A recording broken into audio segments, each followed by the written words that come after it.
Hello everyone, this is Direwolf20 and welcome to episode 6 of Direwolf20's Let's Play Season 4. Hooray! I'm just starting off today, pretty much exactly where I left off last episode. I haven't done a single thing. One of the first things I want to do though is upgrade this bat box. Like I said last episode, I'm wasting energy by having about 6 solar panels up there, probably producing quite enough. I need more energy storage, and for that, I'm going to need an MFE.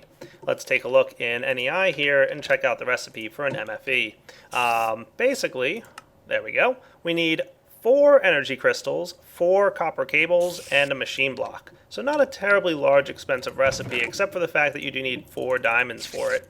Not the end of the world, though. And how am I for copper cables? Am I going to need a few more of those? Nah, I'm good for now. And some iron. About, 8 of those guys for the iron block. So I'm going to cook up the iron and get ready to craft this stuff. Now, energy crystals in industrial craft store energy in a similar way that batteries do. Now, I don't know if I've ever actually shown you guys this, but batteries can actually be charged up to store energy. And why don't I show you that right now, just for a quick demonstration. All you need to do is take your battery here. There we go. And take it out and place it directly inside any energy storage unit. And it'll charge up that battery. And it'll drain about 10,000 energy units out of the storage unit and put it inside the battery. There you go. About 10,000 exactly. And to discharge the battery, you can either hold it in your hand and right click, and that will go ahead and charge up any items you might have in your inventory that are low on power, such as the diamond drill, even though that thing is full right now, so it's not a big deal. Now that guy can store about, like I said, 10,000 energy units, and placing it in the bottom slot of a bat box discharges it. Cool. The bat box, as you can see, can store 40,000 energy units, which is a good amount, but not, crazy. The MFE can store 600,000 energy units, so quite a bit more than what the bat box can do. Let's go ahead and craft one up. Now I said I would need 4 energy crystals, didn't I? And an energy crystal is a diamond surrounded by redstone dust. Ta-da! 4 energy crystals. And I'll get all the redstone excess back. Just place your crafting table like so, and you can get yourself an MFE. Now, energy crystals themselves store about 100,000 EU each. So this guy stores 10,000. The energy crystal stores 100,000 energy units. And the MFE, combined there, stores 600,000. And what I'm going to do is get out my wrench, which I should have over here somewhere. There it is, wrench. Cool. The purpose of getting the wrench out is I want to move this bat box out. But the most important part for me for moving that, there we go, is I would like to get, you know what I'm going to need probably? Well, for now we'll be alright. I'll get this guy moving and rolling for a moment. I'm going to get and place my MFE like so, probably right about here. And this is a temporary-ish location. And what I'm going to do is rotate my bat box so the output face is facing upwards. So I've got 37,000 energy units here. It's not a huge amount to go to waste, but it would be a little bit wasteful of me if I didn't, drain it out. So I'm going to connect this cabling here. So the energy is outputting from the bat box now and getting stored in the MFE. Cool. However, I can't connect this MFE directly to all my machines. One other noticeably small detail, which will become a big detail if you get it wrong, is the output of energy units. So these bat boxes output about 30 energy units per tick, 32 to be exact. And what that means is there's 32 energy units that can travel out the wire and into the machines at a time. And each one of these machines requires a certain amount of energy. The ones here use about 2 to 5 between them each. So it depends what the machine is. You can check it on the wiki for the exact numbers. Now the MFE can output 128 units of energy per tick, and that's what's known as medium voltage. So a bat box can output low voltage, which is this small amount of energy, and this guy can output medium voltage, which is a higher amount of energy. And most machines can accept medium voltage. There's a few that can, but most of them cannot. So we need to tone down the voltage a little bit, bring it down into a range that the machines can accept. And for that, we're going to need what's called an LV transmitter. So let's check out one of those guys. LV transformer. Okay, gonna need some copper, some wood, and some copper cabling. Alright, I'm gonna need more copper cables. Not a big deal though, got plenty of copper on me. Plenty of copper, to be exact. There we go, 24 and 24, perfect number. And I'll run this guy in here with the copper cables and some wood. Cool. Low voltage transformer will take medium voltage current, that really high voltage that's coming out of my MFE here, and convert it into low voltage so that my machines don't have much of a problem dealing with it. Awesome. So my bat box here, pretty much empty. I'm going to pick them up with the wrench by right-clicking on the output face. And I'm just going to knock this cable off right now, because I don't want that cable there for the time being. And I'll even pick up the generator that's here, because I don't need him either at the moment. And what I want to do is place down my low voltage transformer. Now you'll note the low voltage transformer has a dotted face. There's 3 dots on one face, and every other face of the low voltage transformer has just 1 dot. Okay? And if we right click on this guy here, you can see that the 3-dot face shows up on the face that you right click. That's the high voltage input, or in this case the medium voltage input. So I'm going to reorient my MV transformer here so that it's outputting energy, and I'm going to connect it to the low voltage output. Now I'm about to make a mistake on purpose, so don't everybody go telling me I forgot what I'm doing.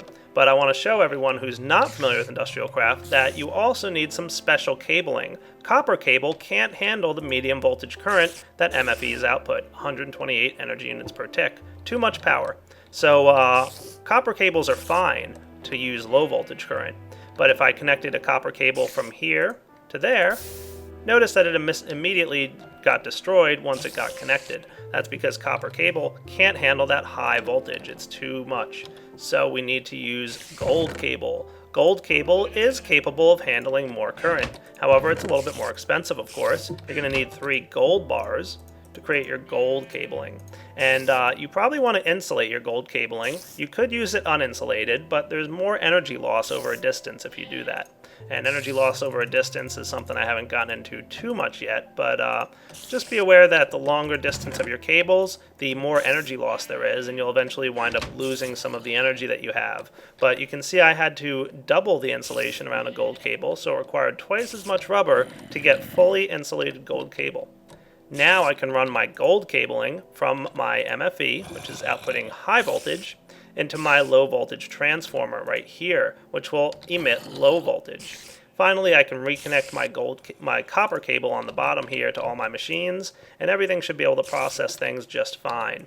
And my MFE can store lots more energy for me, and that's good because, I'm out during the day mining or doing whatever, and all that solar energy was just being wasted without enough storage. Cool. And maybe just for the fun of it, I'll place my generator back up there next to the MFE, just because if I need to quickly recharge it, I can throw some coal in there or something like that. Sounds like a good plan, right? I thought so.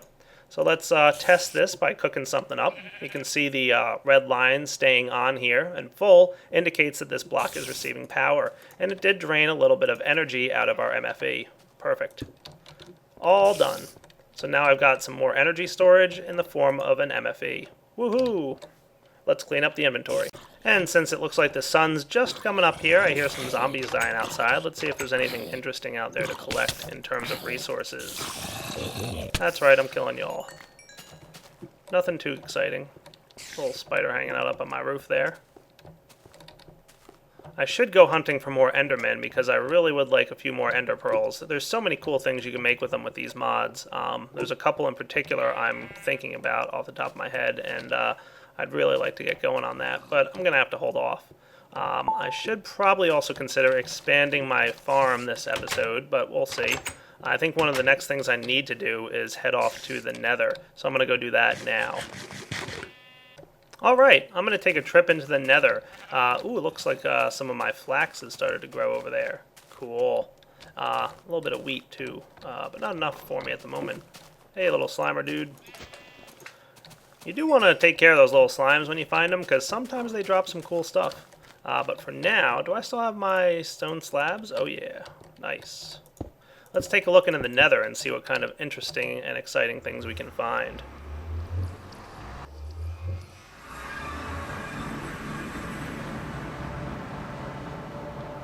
Hope I spawned somewhere decent. I think last time I went to the Nether in my test world, I spawned like in the middle of a lava lake, and there was no land anywhere to be found, which was not cool.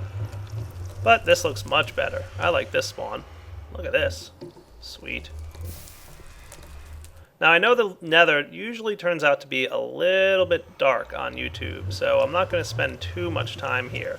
But what I will do, just to be extra safe, is open up an orange portal right by my Nether portal so I can get back to it quickly if I need to. See some nice pigmen hanging out. Hey guys, how's it going? Ooh, more mushrooms. I should grab these guys because, remember I said I needed more red mushrooms? Yeah. Came here for glowstone, wound up collecting mushrooms. Such is the way that Direwolf runs. Cool. And my computer might be lagging just a little bit as it's generating all this new terrain around it, but it should calm down in a moment. Looks like I'm going to have to climb noticeably high, though, in order to get some glowstone. But that looks like a nice big chunk of it right there. So let's maybe do something like this.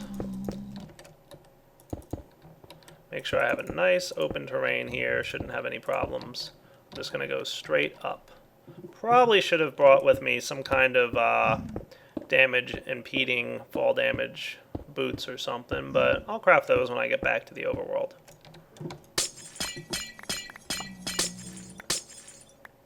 Cool. Glowstone dust, you are all mine. I'll be back in a minute once I harvest all this good stuff. Alright, looks like my drill has run out of energy here. I should have brought that battery with me that I made. I should have charged it up and brought it with me, as a matter of fact, but that's alright. There's a bunch of glowstone in my inventory now, I suspect. Nope, probably wound up in one of my bags. Glowstone wind up in my miner bag? Yeah, it did. Cool. Nice job, Sengir. Alright, let me get down from this tall height here, and I'll go collect all the glowstone down on the bottom of the world. Hey, there we go. Look at all this glowstone that fell to the ground. Nice. Tons of the stuff that I collected. I might have a full backpack by the time I get done harvesting all that.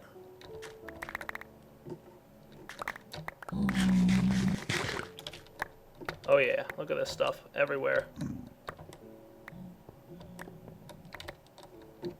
I should explore the Nether a little bit more in this season. I don't know, there's not that much to do in the Nether still. I know there's mods out there like Nether ores and that kind of stuff that adds to the Nether, but I don't know. Maybe this season I'll do something cool with it. I would like to consider doing something with the new red power pumps and lava. And the Nether is a nice and perfect place for that to happen, so we'll see. But for now, I'm a little ill-equipped to spend too much time in here, so let's get out of here by just dropping a portal right there, popping through it, and hey, loving the portal gun. Let's head back to the overworld. I'll meet you when I get back to my base. I know I said I'd come back when I get back to my base, but I figured I should probably at least harvest up some of these reeds that I've been growing.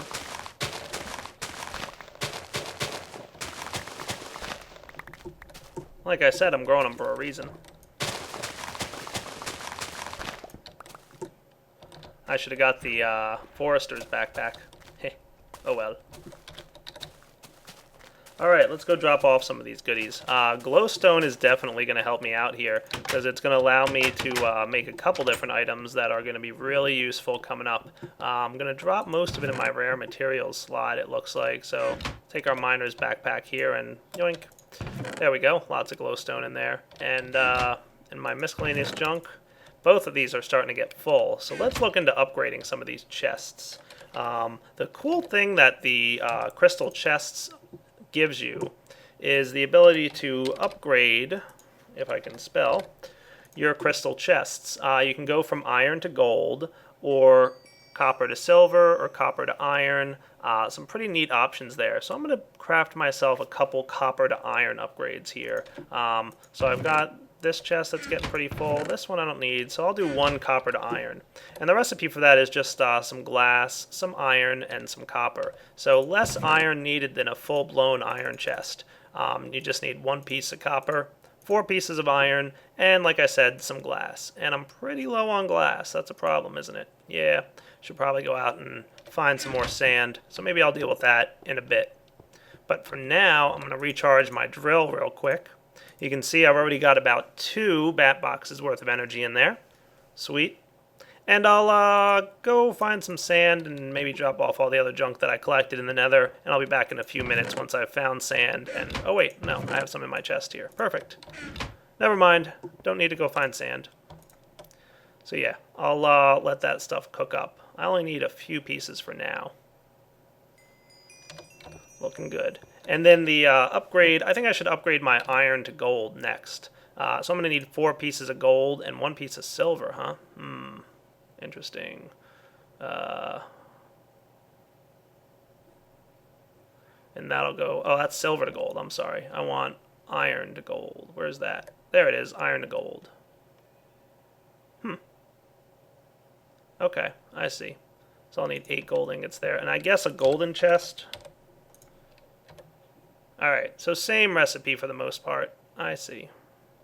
Cool. So yeah, let's get some gold.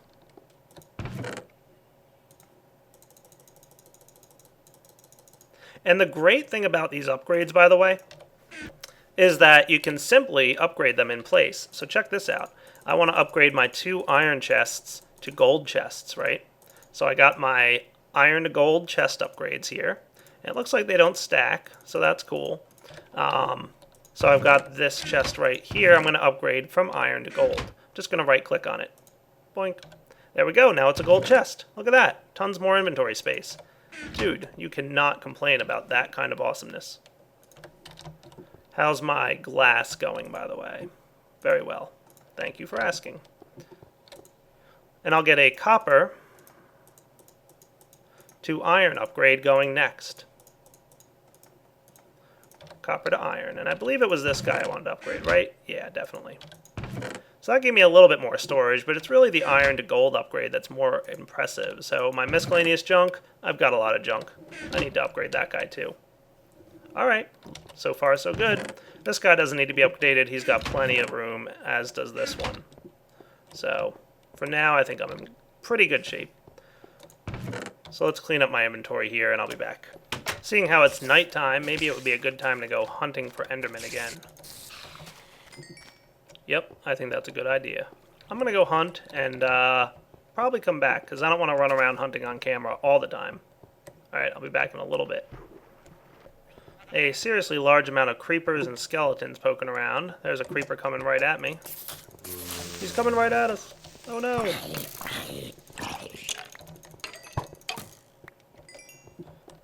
Those skeletons. They have improved pathfinding, but their aim still is terrible. Which is something I'm not complaining about, by the way. I'm quite happy for that. Ooh, a little slime dude. Like I said, sometimes they drop artifacts, so don't be afraid to kill them when necessary. I guess my aim is terrible too, isn't it? I can't help but think this lack of Endermen is a bad sign. Maybe they're all plotting or something.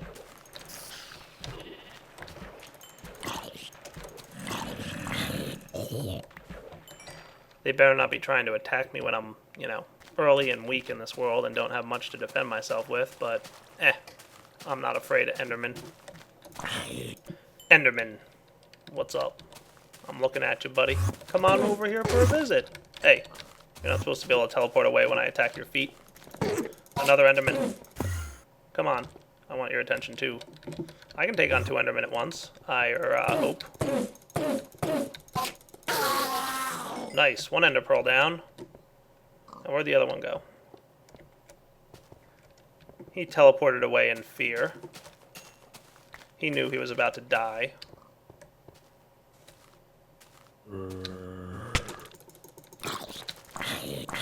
As a zombie creeps up on me. Alright, let's head home. I will meet you guys back at the house. Nice shortcut, though. Ta-da!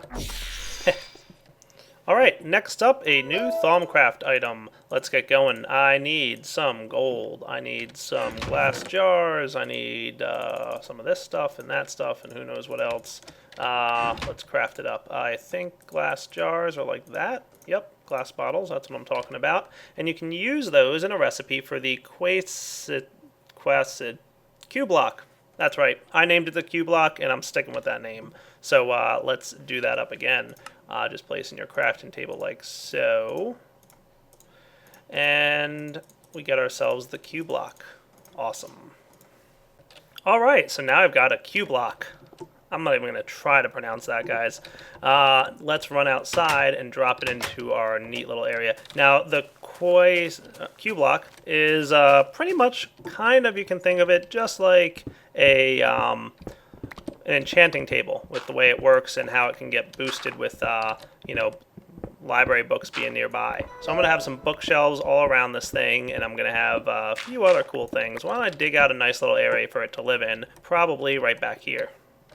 Alright, I think I dug out a nice decent area here. I did run into, right like there, for example, there is some breaking out into the world above me, so I had to be a little bit careful about where I was digging, but this looks perfect. I'm going to run some bookshelves all along the walls here, and then I can have this nice little Q block sitting in the middle right about there. Might as well even put it down. I mean, why not, right? I've got it in my inventory. It won't hurt to place it. Perfect. Cool. Loving it. Now, in order to use this little block, we need to start researching items. It's not a terribly complicated process. The item you want to research goes here, and you need some blank paper to research with. And it's pretty much automatic once you get that going. I know there's a couple other slots in there that I haven't explained just yet, but I'll circle back to those in a future episode, or maybe just in a little bit. But basically, you place expensive items in there to increase your chances of success. Which is, good, because you want to succeed in your research, right? Obviously. So I've got some wooden planks, but I could probably do with some more wood. I'm getting awfully low on wood already. I'm going to grab my sugar canes here. Why don't I go, out into the world and start digging? It's getting a little dark out, so I'll sleep through the night before that. And maybe even recharge my drill. Might not be a bad call. And I'll be back once I'm ready to get those bookcases and all going. And you guys might quickly notice a noticeably smaller amount of trees immediately surrounding my house. I've just been running around chopping a few down. And the portal gun is going to make it real easy to travel across lakes. So if you're like me and hate how slowly Steve walks across water, somebody needs to get that guy swimming lessons, I think. You can just whip out the old portal gun, and here we go. Ta-da! Cool. Alright, let's go take some of this wood into this room and start building some bookshelves. So we're going to need books at first, of course, and for those we're going to need something along these lines. Yeah, I guess about 60 pieces of paper ought to do it. And there we go.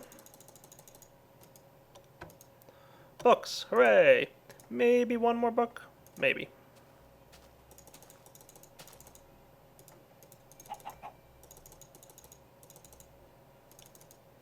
Yep, just a few more.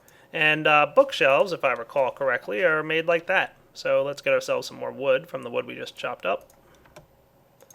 Maybe not that much.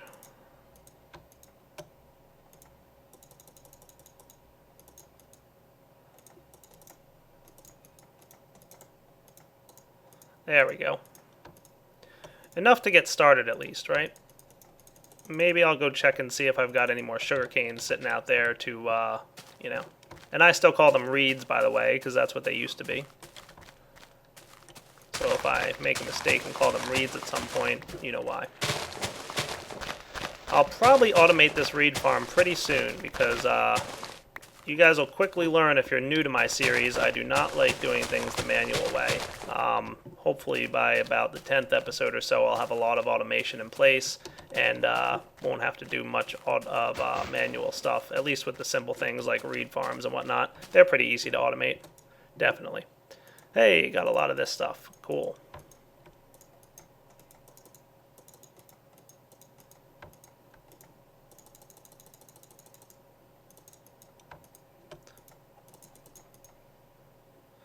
Alright, so I'll take my books here now, my bookshelves, and go place them in that room. That works. And we'll lay out the foundation of where we're going to have everything, something along these lines.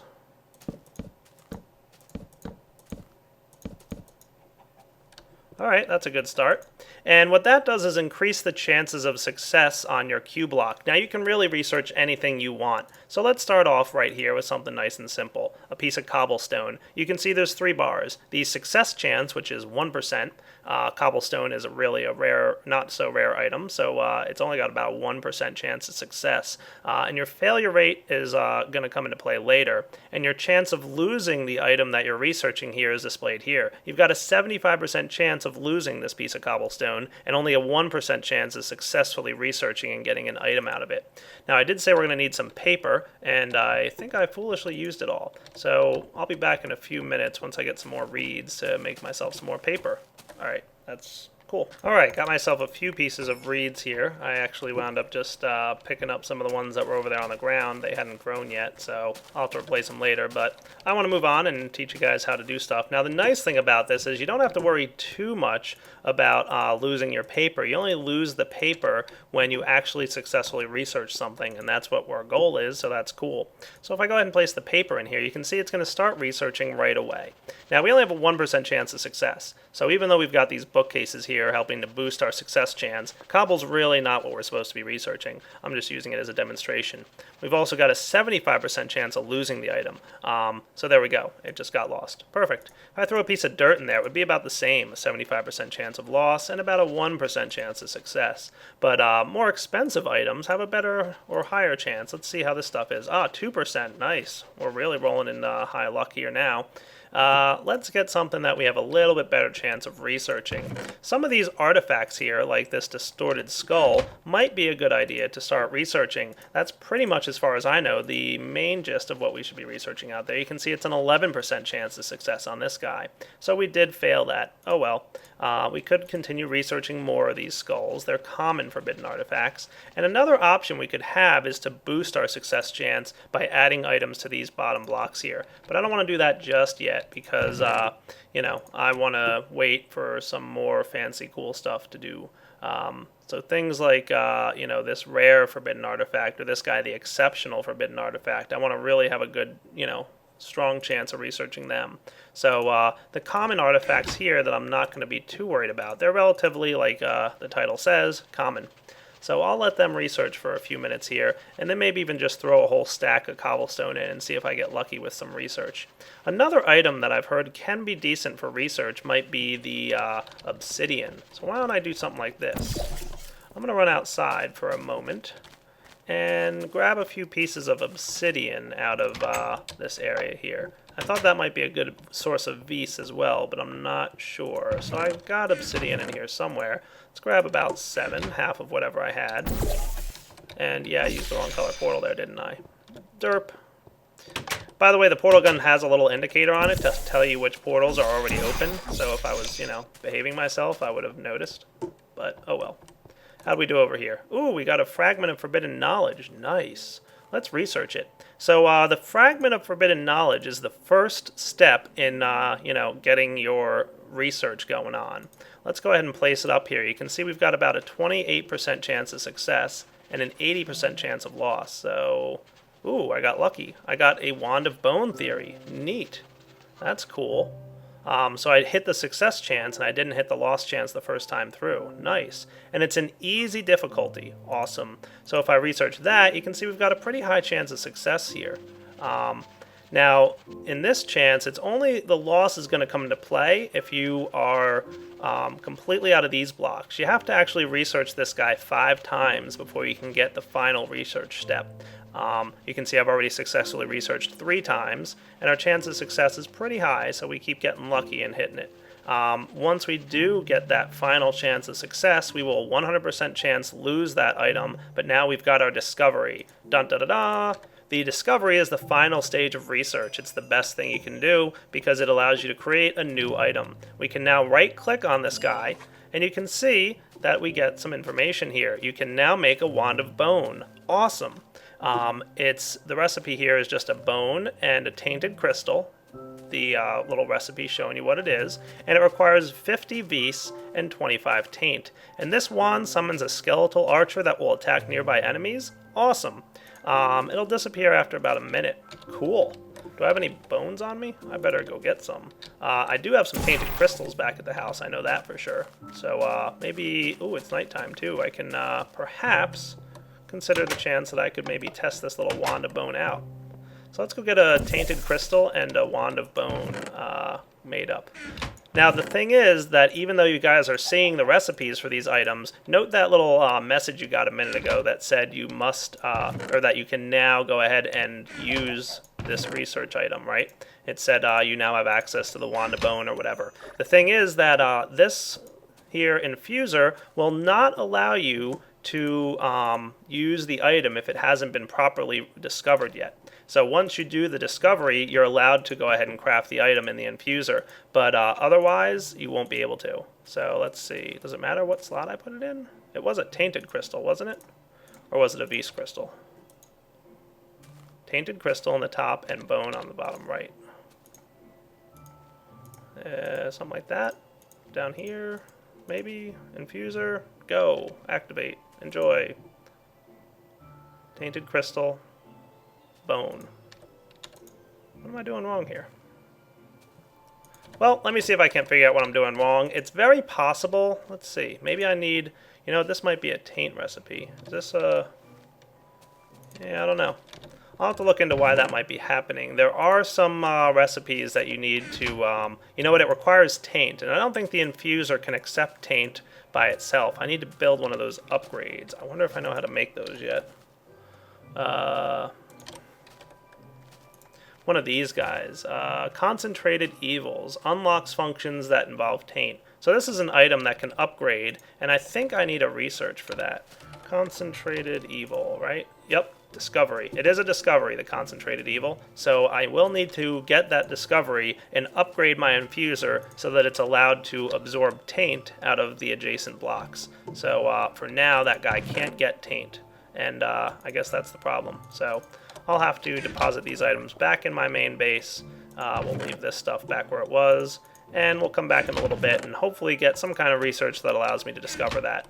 But I do want to go ahead and throw my Obsidian in my research block now. So let's do that. Obsidian, go on. How are we? 4% chance of success, so not bad. Not great, but not bad. I need some more paper too, don't I? Yeah. We'll have to research and... Hey, I got a zombie in here. Get out of here, buddy. I'm trying to build stuff, don't you see? I guess it's time to make a door. Yeah, I think that's probably a wise decision, don't you guys think? Alright, let me get the ingredients I need for that. Alright, so let's go ahead and make some cool stuff. One of the first things I'm going to go ahead and infuse here in my infuser, if you combine coal and redstone, you get... Come on, dude, get lost. Oh my goodness, I really need to get a door in this place, don't I? Alright, what was I saying now? That's right. You get this alumentum. This is cool stuff, and it's used for a couple different things, but the one I'm going to use it for now, I believe, or no, it's redstone that goes here. There we go. Combine the redstone and the glowstone, and you get nitor, which is good and cool stuff as well. These are both components in a couple different recipes, but the main recipe that I'm looking at here is the Arcane Singularity, a very powerful and cool device. I'm not going to do it now, but in the future I'll show you what happens when you throw one of these in your world. It's pretty fun, I won't lie. I have a lot of inventory problems as usual. I should probably clean up a little bit, but that's alright. Now the next thing I need to combine is wool, string, and hopefully any kind of crystal. Looks like it, yeah, there we go. Sweet, I got myself an enchanted fabric. And if we combine the enchanted fabric, the arcane singularity, and an ender pearl, dun dun dun dun dun dun dun. This is one of my favorite items in this mod, that's why I'm so excited about it. The portable hole. Nice. So let's go find some dirt. And I'm going to go ahead and dig through here. And let's make this guy look as unassuming as possible.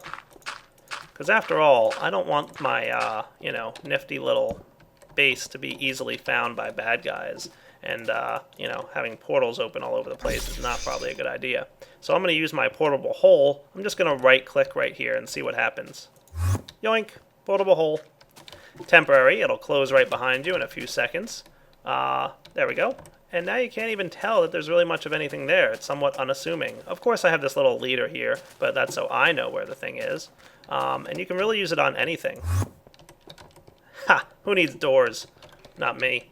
Now it does require an ender pearl, and it does eventually lose durability. I'm hoping to eventually discover one of those items that can repair things. That would be nice. But for now, I'm going to have to hold off. So, looking good. Portable hole. Very cool. Very fun little toy. More to come on the portable hole in the future. Love it. And I do want to go back to my little research area there. Let's go zipping through before these zombies have a problem. Oh yeah, you guys are a little confused by the portable hole, aren't you? Nice. I wasn't sure how they'd react to that. Like I said, first time playing Thaumcraft in a Let's Play. Loving it. The only real experience I've had with Thaumcraft so far has been my mod spotlights and tutorials and whatnot. So not that I don't know it that well, but yeah, I don't know it that well. I just learned the bits that I needed to learn for the spotlight, and I haven't actually sat down and played it really all that much. So, alas, I am not a master of this thing. Ha! And the portable hole stays open for about as long as the distance is between the block you click on and the out. So you can't go terribly deep. Like, there's some areas you could find some underground caves if you want. It does go pretty deep, but not like, you know, infinitely deep. So, awesome little hole there. And oh my, we're already at that 30-minute mark, aren't we? Yep, looks like it's about good to start wrapping up. So this is Direwolf20's signing off on episode 6 of Direwolf20's Let's Play Season 4. Hope you guys have enjoyed it so far. When I get back next episode, one of the first things I'm going to do is put some of this glowstone to use. There's a couple things I want to craft with it, and I'm going to do that pretty much straight away. So stay tuned, guys. Take it easy.